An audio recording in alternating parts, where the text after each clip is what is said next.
Hello everyone, आंकवन ज्ञान में आपका स्वागत है। मैं हूं भावना और मैं लेकर आई हूं कला के क्वेश्चंस। पहला क्वेश्चन है, रिपोजे किसके निर्माण की प्रक्रिया है? उभारदार मूर्ति, स्वतंत्र खड़ी हुई मूर्ति, बैठी हुई मूर्ति, दैवीय मूर्ति। रिपोजे की बात करें तो यह एक मूर्ति निर्माण प्रक्रिया है। इस प्रक्रिया में धातु की शीट को अंदर से पीटकर उभारदार डिजाइन बनाया जाता है और इसी प्रक्रिया को रिपोजे कहा जाता है। ठीक है। उदाहरण के लिए पीबी जानकीराम ने एक महत्वपूर्ण मूर्ति बनाई थी, गणेश, जो रिफ्यूजी माध्यम से बनी है। तो इसका राइट आंसर हो जाएगा फर्स्ट, उभारदार मूर्ति। ठीक है। अगले क्वेश्चन पे चलते हैं। हनीबा टेराकोटा किस देश की कला है? चीन, जापान, कोरिया, थाईलैंड। हनीबा जो है जापान की एक मिट्टी टेराकोटा की मूर्तिकला शैली है। ये मूर्तियां जापान में प्राचीन काल कोकिन काल की 3री सदी से 6ठी सदी ईस्वी के मध्य बनाई जाती थी। इसका प्रयोग मृतक संस्कारों के साथ किया जाता था। Right answer is Japan. ठीक है। अगले क्वेश्चन पे चलते हैं। लेजर प्रिंटिंग में रिजोल्यूशन की इकाई को कहते हैं? IPT, DPI, TPI, LPI. DPI right answer is हो जाएगा इसका डीपीआई। सेकंड वाला इसका आंसर सही है। इसका मीनिंग होता है डॉट्स प्रति इंच। यह एक माप है जो प्रति इंच मुद्रित होने वाली डॉट्स को संख्या को दर्शाता है। अगला क्वेश्चन पे चलते हैं। अभिकथन, हेनरी मोर अपनी मूर्ति शिल्पों में स्मारकता के अंकन के लिए प्रसिद्ध थे। सेकंड, कारण क्या है? विशाल आकार होने के कारण उनकी मूर्ति शिल्पियों में स्मारकता थी। ए है फर्स्ट ऑप्शन, ए सही है, आर गलत है। ए सही है, आर भी सही है। ए गलत है, आर सही है। और ए गलत है, आर भी गलत है। तो इसका राइट आंसर हो जाएगा सेकंड, ए भी सही है और आर भी सही है। हेनरी मूर की बात करें तो ये ब्रिटिश मूर्तिकार थे। ड्राइंग और ग्राफिक विद्या के में भी इन्होंने कार्य किया है। ठीक है। इनका जो जन्म हुआ था हेनरी मूर का 30 जुलाई 1898 ईस्वी में इंग्लैंड में हुआ है। इनकी ये मूर्तिकार के तौर पर भी जाने जाते हैं। इन्होंने ज्यादातर कांस्य माध्यम में काम किया है। ठीक है। और माइकल एंजेलो से ये प्रभावित थे शिल्प मोर। अगले क्वेश्चन पे चलते हैं। निम्नलिखित को सुमेलित कीजिए। भारतीय कला, KG Subramanyam, Bageshwari Shilp Prabandhavali, B S. Agrawal, moving focus, Neville Tuli, flamed mosaic, Rabindranath Tagore. तो इसका राइट आंसर हो जाएगा सी, भारतीय कला, बी.एस. अग्रवाल, बागेश्वरी शिल्प प्रबंधावली रविंद्रनाथ टैगोर की है। मूविंग फोकस जो है केजी सुब्रमण्यम। फ्लेम्ड मोजाइक जो है वो नेविले तुली की। तो right answer is C. Okay. अगले क्वेश्चन पे चलते हैं। भुवनेश्वर में निम्नांकित मंदिरों में से कौन सा खाखरा देउल है? लिंगराज मंदिर, परशुरामेश्वर, राजरानी, बेताल दाऊल। भुवनेश्वर की बात करें तो भुवनेश्वर में जो उड़ीसा शैली है, कलिंग शैली कह सकते हैं। और ये किसकी उपशैली है? ये नागर शैली की उपशैली है। जो उड़ीसा मंदिर स्थापत्य है वो नागर शैली में स्थापित है। और इन मंदिरों का जो निर्माण टाइम पीरियड है वो है 8वीं सदी से लेकर 13वीं सदी के मध्य इनका निर्माण किया गया है। इसका जैसे सोमवंश ने निर्माण किया, गंग ने, चंदी वंश ने, मौर्य वंश ने। और इनका प्रमुख केंद्र क्या है? भुवनेश्वर, पुरी। इन मंदिरों का जो प्रमुख केंद्र है वो कौन सा? भुवनेश्वर, पुरी और कोणार्क। संरचना कैसी है इनकी? पहले आता है दाउल, फिर आता है जगमोहन, उसके बाद नट मंडप और उसके बाद आता है भोग मंडप। देउल को कहते हैं जैसे गर्भगृह, जगमोहन को विशाल मंडप। ठीक है। तो ये इसका क्रम है। और ये जो है इसका जो राइट आंसर है वो है बेताल दाउल। राइट आंसर इज बेताल दाउल। खाखरा दाउल जो है ये बेताल दाउल है। और ये किसको समर्पित है? देवी चामुंडा को समर्पित है। शाक संप्रदाय से संबंधित है। ठीक है। अगले क्वेश्चन पे चलते हैं। निम्नांकित में से किस इंडो इस्लामिक को दो गुम्बद है? गियासुद्दीन तुगलक का स्मारक, अलाई दरवाजा, हुमायूं का मकबरा, सिकंदरा का। राइट आंसर हो जाएगा इसका हुमायूं का मकबरा। हुमायूं के मकबरे की बात करें तो ये कहाँ पे है, ये दिल्ली में है, और इसका जो निर्माण हुआ था वो 1570 ईस्वी में इसका निर्माण किया गया। हुमायूं का मकबरे को किसने करवाया, हुमायूं की बेगम ने करवाया, हाजी बेगम ने के द्वारा इसका निर्माण कराया गया। इसका वास्तुकार कौन था, मिर्जा गियास बेग इसका वास्तुकार था। लाल बलुआ पत्थर से इसको निर्मित किया गया है। 4 बेग शैली में निर्मित है। इसमें 2 गुंबद का प्रयोग किया गया है हुमायूं के मकबरे में, जिनमें संगमरमर का प्रयोग हुआ है।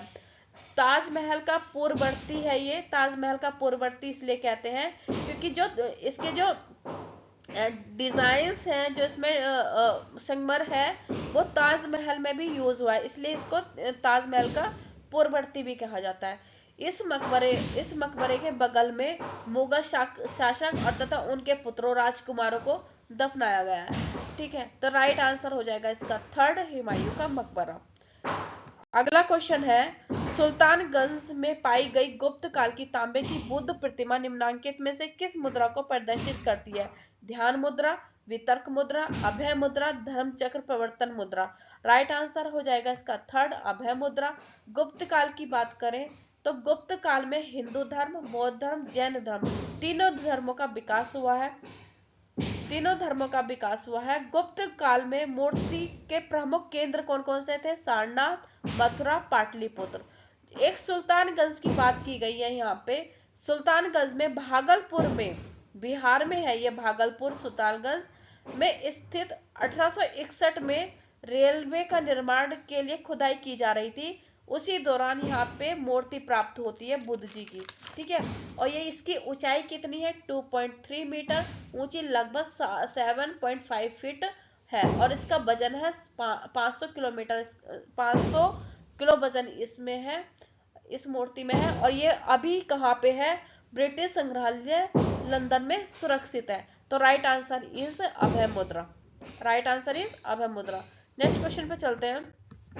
किसने अपनी चित्रकारी को हैंड पेंटेड ड्रीम इमेजेस कहा है? पिकासो, सल्वाडोर डाली, जॉन मीरो, फ्रांज मार्क। तो राइट आंसर इसका हो जाएगा सल्वाडोर डाली। सल्वाडोर डाली की बात करें तो इनका समय रहा है 1904 से लेकर 1989 ईस्वी इनका समय रहा है, माना जाता है। अति यथार्थवादी चित्रकार है ये।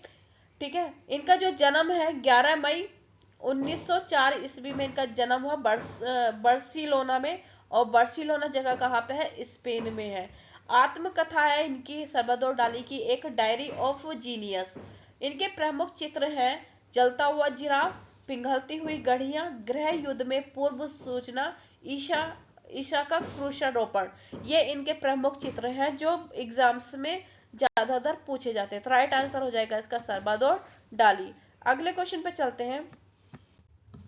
अलेक्जेंडर कॉल्डर किस रूप में जाने जाते हैं? मूर्तिकार, चित्रकार, ग्राफिक कलाकार, कला इतिहासकार।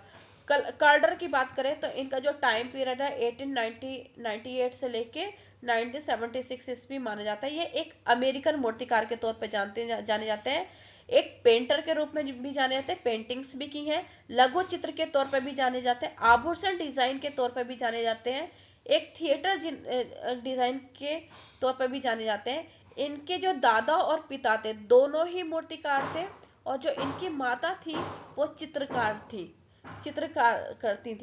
करती थी। इनकी जो प्रारंभिक मूर्तियां रही है, क्ले मूर्ति, हाथी, ईगल, यांत्रिक खिलौना, इन्होंने ने निर्माण किया है।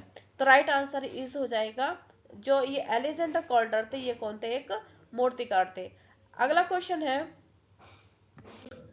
कलर फील्ड पेंटर कौन है? मार्क रोथको, पॉल क्ली, जैक्सन पोल्की, ब्रिजेट रिले। इसका राइट आंसर हो जाएगा मार्क रोथको। ठीक है, इनकी जो कृतियां हम ब्लैक ऑन ग्रीन नंबर 61 इनकी प्रमुख कृतियां हैं। अगले क्वेश्चन पे चलते हैं। माइकल एंजेलो की अपूर्ण मूर्तियों का प्रशंसक था अगस्त रोंदा, अलेक्जेंडर कॉल्डर, हेनरी मूर, ब्रांकुंसी। ठीक है, तो जो माइकल एंजेलो की बात करें तो माइकल एंजेलो जो है चरम पुनरुत्थान एक मूर्तिकार है। अपने पूरा जीवन के अंतिम समय तक ये क्रियाशील रहे, काम करते रहे। और जब इनकी डेथ हुई तो कुछ जो कृतियां हैं इनकी, जो इनकी मूर्तियां वे क्या रह गई, अपूर्ण रह गई। और उन्हीं अपूर्ण मूर्तियों की प्रशंसा की है अगस्त रोंदा ने। ठीक है, अगस्त रोंदा ने उनकी अपूर्ण मूर्तियों की प्रशंसा की है। इसका राइट आंसर हो जाएगा फर्स्ट। और रोंदा की बात करें तो रोंदा ने भी अपनी अनेक मूर्तियों को अधूरा छोड़ दिया। ठीक है, अगले क्वेश्चन पे चलते हैं। अगस्त रोंदा की प्रमुख मूर्ति शिल्प नहीं है। गेट्स ऑफ हेल, क्ले मूर्ति हाथी, ओंग्लियो एंड हिज सन, मोनुमेंट दो वॉल्जक। तो राइट आंसर इज क्ले मूर्ति हाथी। आप मुझे कमेंट बॉक्स में बताइए क्ले मूर्ति हाथी ये किसकी कृति है। ठीक है, अगले क्वेश्चन पे चलते हैं। ये रोंदा जो है, रोंदा की बात करें तो ये एक मूर्तिकार है, मिट्टी के माध्यम से इन्होंने काम किया है। गेट्स ऑफ हेल, उंगलियो and his son, monument to Balzac ये इनकी प्रमुख कृतियां रही हैं। अगले क्वेश्चन पे चलते हैं। Age of France 1877 70 inch 182.9 centimetre एक आदमकद पुरुष कांस्य प्रतिमा किसकी है।